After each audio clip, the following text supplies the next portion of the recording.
Compte rendu du Conseil des ministres ordinaire du jeudi 2 avril 2026. Le Conseil des ministres a tenu sa séance ordinaire ce jeudi 2 avril 2026 à partir de 15h25 sous la très haute présidence de son Excellence, professeur Faustin Archange Touadéra, président de la République, chef de l'État. À l'entame de la séance, son Excellence, le président de la République, chef de l'État, a été accueilli par des ovations pour saluer la retentissante cérémonie d'investiture, marquée par la prestation de serment de son Excellence, le président de la République, chef de l'État, qui s'est déroulée le lundi 30 mars 2026 à Bangui au stade 20 000 places devant le peuple, en présence des corps constitués de l'État et des hôtes de marque, et notamment 4 chefs d'État conviés, à savoir leurs excellences.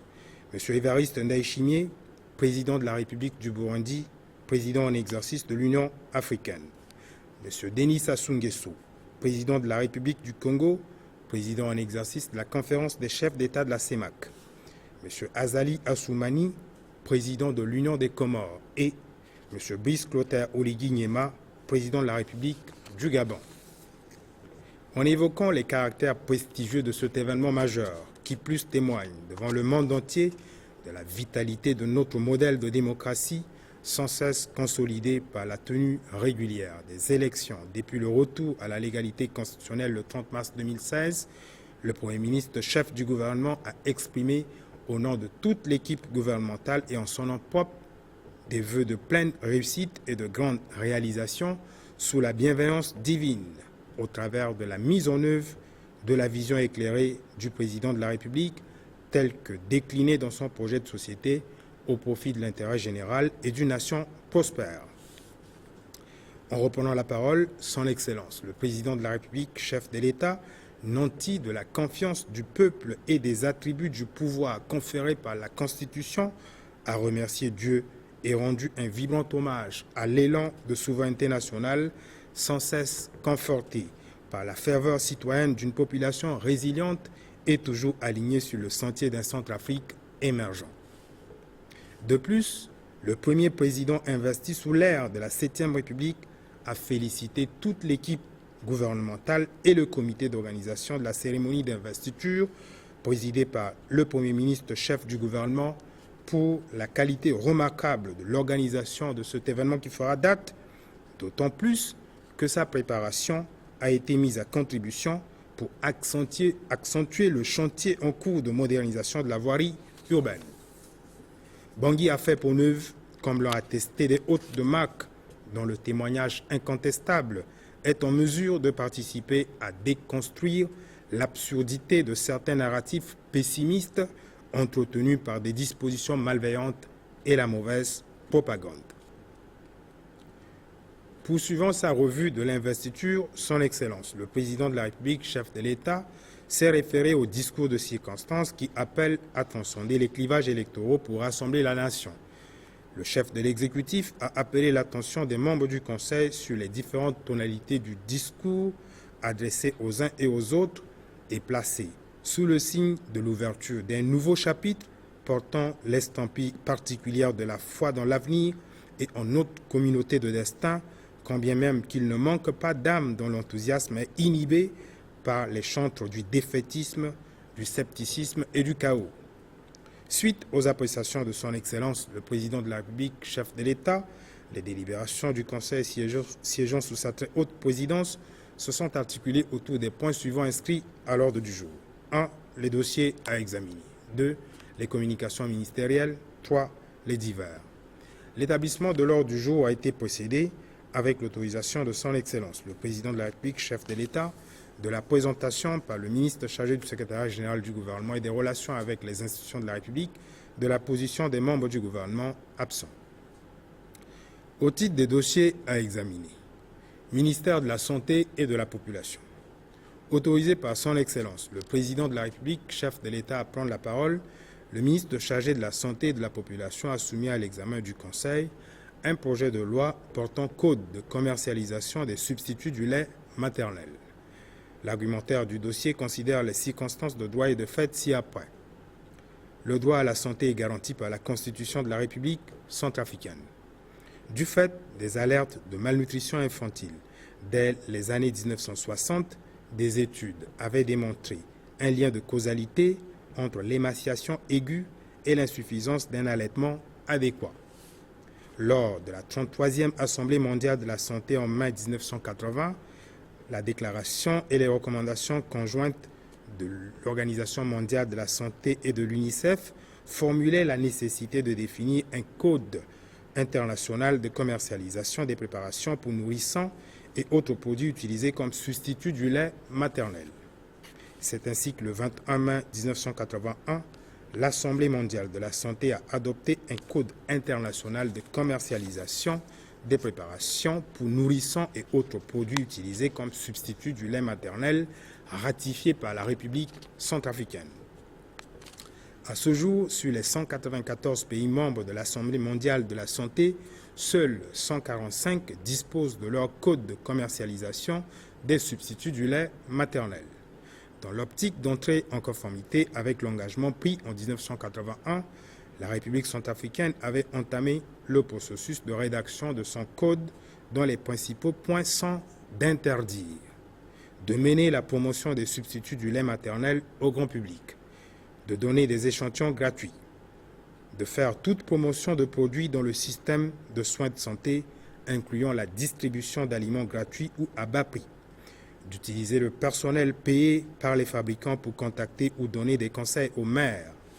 de faire des cadeaux personnels ou d'échantillons gratuits aux agents de santé. Si les agents de santé reçoivent de tels produits, ils ne doivent pas les donner aux maires, d'écrire des phrases ou de mettre l'image idéalisant l'alimentation du lait industriel, y compris des images de bébés sur l'étiquette des produits, de mener la promotion du lait condensé sucré ou d'autres produits inappropriés comme aliments pour nourrissons. Le Code recommande aux fabricants et distributeurs de fournir aux professionnels de santé rien que des informations scientifiques et de se borner aux faits. Mentionner clairement la supériorité de l'allaitement au sein et une mise en garde contre les risques et le coût de l'alimentation artificielle sur chaque emballage ou étiquette, suivre les dispositions du Code, même si les pays n'ont pas adopté de mesures législatives adéquates. Afin de protéger la santé des nourrissons en réglementant le marketing des substances du lait maternel, d'assurer une utilisation correcte des substituts du lait maternel et de promouvoir l'allaitement maternel, le ministre chargé de la santé de la population a sollicité du Conseil l'adoption du projet de loi portant code de commercialisation des substituts du lait maternel. Après examen et discussion, le Conseil a marqué son accord et a adopté le projet de loi portant code de commercialisation des substituts du lait maternel en République centrafricaine. Le gouvernement en assurera la défense devant l'Assemblée nationale. Ministère des Arts, de la Culture et du Tourisme. Autorisé par son Excellence, le Président de la République, chef de l'État, à prendre la parole, Madame le ministre chargé des Arts, de la Culture et du Tourisme a soumis à l'examen du Conseil un projet de décret portant création et composition du Comité national pour la restitution des biens culturels de la République centrafricaine. Les biens matériels et trésors de la civilisation des communautés africaines sous domination ont été pillés et déportés illicitement dans les métropoles des États colonisateurs. Tous ces biens culturels spoliés alimentent à ce jour les collections des musées dans plusieurs pays occidentaux colonialistes. À l'instar de certains pays d'Afrique occidentale qui ont adressé à la France une demande de restitution de leurs biens culturels et qui ont pu obtenir gain de cause, la République centrafricaine est en droit de mettre en place des procédures permettant l'identification de ces biens ou patrimoines culturels détenus dans le monde en vue de leur restitution. Telles sont les motivations qui fondent le projet de décret portant création et composition du Comité national pour la restitution des biens culturels de la République centrafricaine est placé sous l'autorité du Premier ministre chef du gouvernement. Après examen et discussion, le Conseil a marqué son accord et a adopté le projet de décret portant création et composition du Comité national pour la restitution des biens culturels de la République centrafricaine. Il sera soumis à la signature de son Excellence, le Président de la République, chef de l'État. Ministère de la promotion du genre, de la protection de la femme, de la famille et de l'enfant. Invité par son Excellence, le Président de la République, chef de l'État prend la parole. Madame le ministre chargée de la promotion du genre, de la protection de la femme, de la famille et de l'enfant a soumis à l'examen du Conseil un projet de décret portant organisation et fonctionnement de l'Observatoire national de parité entre les hommes et les femmes en République centrafricaine. La République centrafricaine poursuit son processus de stabilisation et de relèvement marqué par la volonté politique du gouvernement de promouvoir la parité et l'égalité des chances matérialisée par la création de l'Observatoire national de la parité par décret numéro 24.046 du 23 février 2024. Toutefois, pour en faire un véritable instrument de transformation structurelle, il est nécessaire d'élargir son mandat au suivi et à l'analyse du développement du capital humain féminin, car le capital humain constitue le principal levier de reconstruction nationale dans un contexte post-crise. C'est dans cette optique qu'il est proposé de modifier le décret numéro 24.046 du 23 février 2024 portant organisation et fonctionnement de l'Observatoire national de la parité entre les hommes et les femmes en vue de l'introduction dans sa mission des volets développement du capital humain et autonomisation des femmes et des jeunes filles. L'intégration de la dimension capital humain dans le mandat de l'Observatoire national de la parité permettra de faire de cet organe non seulement un instrument de suivi de la représentation, mais un véritable outil stratégique au service du développement durable et de la stabilité de la République centrafricaine. En définitive, après examen et discussion, le Conseil a marqué son accord et a adopté le projet de décret portant organisation et fonctionnement de l'Observatoire national de la parité entre les hommes et les femmes en République centrafricaine. Il sera soumis à la signature de son Excellence le Président de la République, chef de l'État. Au titre des communications ministérielles, le ministre chargé de l'Agriculture et du Développement rural a rendu compte au Conseil de la participation de la République centrafricaine à la 71e session ordinaire du Conseil des ministres Commission du bassin du lac Tchad, tenue à Djamena du 2 au 6 mars 2026. La République centrafricaine fait partie des États membres de la Commission du bassin du lac Tchad, en abrégé CBLT. Notre pays est en effet représenté à toutes les instances de décision de la CBLT, c'est-à-dire au sommet des chefs d'État, au Conseil des ministres et à la réunion des experts. La délégation centrafricaine à la 71e session ordinaire du Conseil des ministres était composé du ministre chargé des eaux, forêts, chasse et pêche, premier commissaire de la République centrafricaine auprès de la CBLT, et du ministre chargé de l'Agriculture et du Développement rural, deuxième commissaire de la République centrafricaine auprès de la CBLT.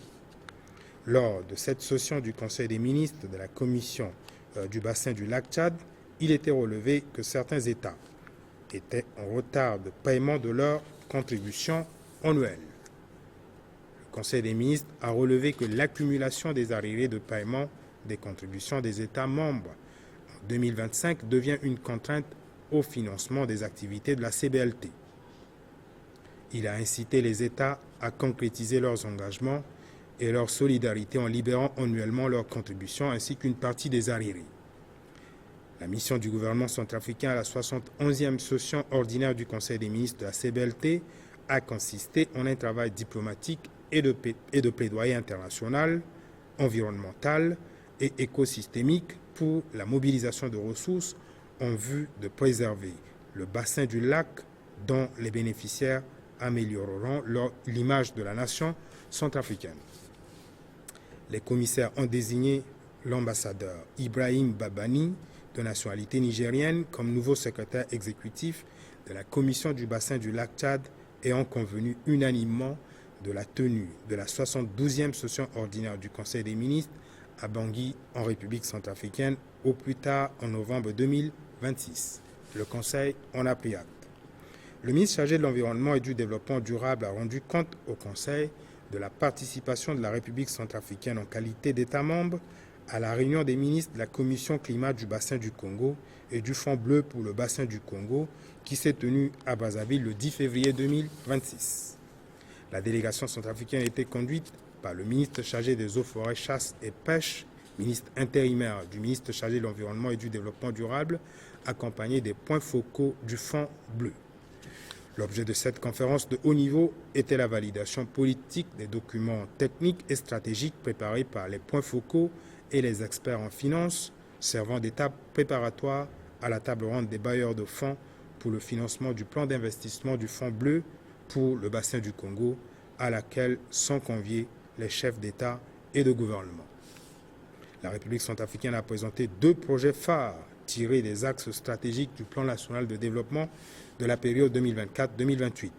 Le premier projet porte sur la mise en place d'une centrale biomasse pour produire de l'électricité et améliorer l'empreinte carbone de la République centrafricaine. Le second projet porte sur la mise en place de l'unité de traitement des déchets pour la ville de Bangui et ses environs. Le Conseil en a pris acte. Le ministre chargé de la Santé de la population a porté 2 communications à l'attention du Conseil. La première communication se rapporte à la situation de l'épidémie de méningite dans le district sanitaire de Bokaranga-Kui. Depuis le début de l'année 2026, le district sanitaire de Bokaranga-Kui fait face à une épidémie de méningite ayant enregistré 187 cas et 12 décès. 26 patients sont en hospitalisation et bénéficient d'une prise en charge gratuite. La seconde communication se rapporte à la suspension des activités de l'équipe d'intervention d'urgence Eureka, mise en place par l'ONG Médecins sans frontières Espagne. Eureka, dont la mission est de surveiller, enquêter et répondre aux urgences sanitaires et humanitaires, est suspendue sur toute l'étendue du territoire national jusqu'à nouvel ordre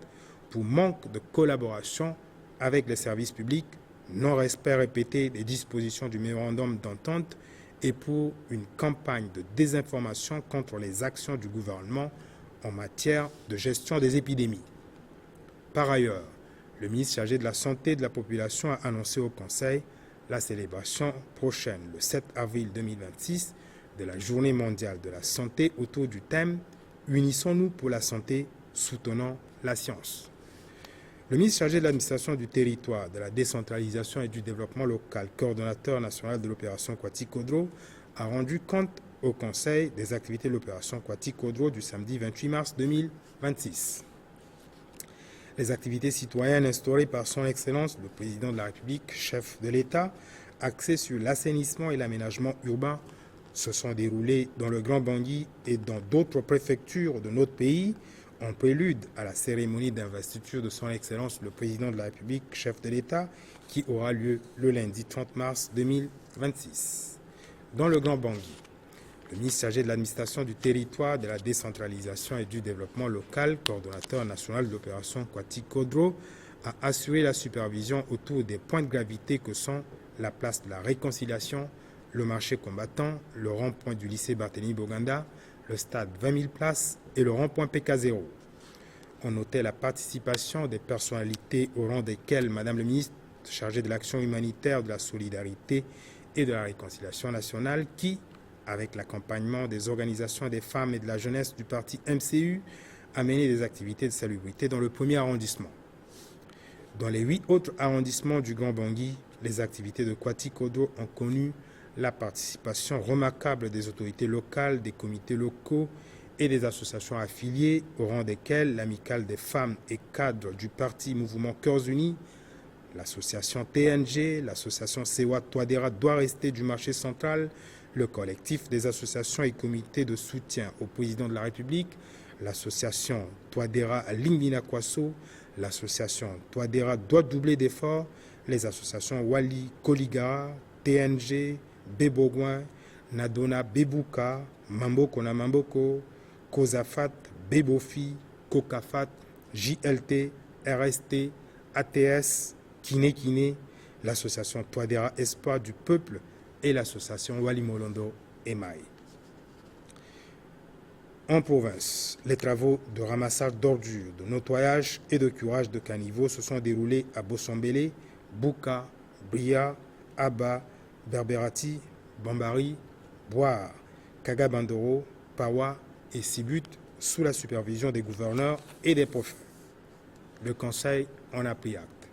Au titre des divers, Madame le ministre chargée de la promotion du genre, de la protection de la femme, de la famille et de l'enfant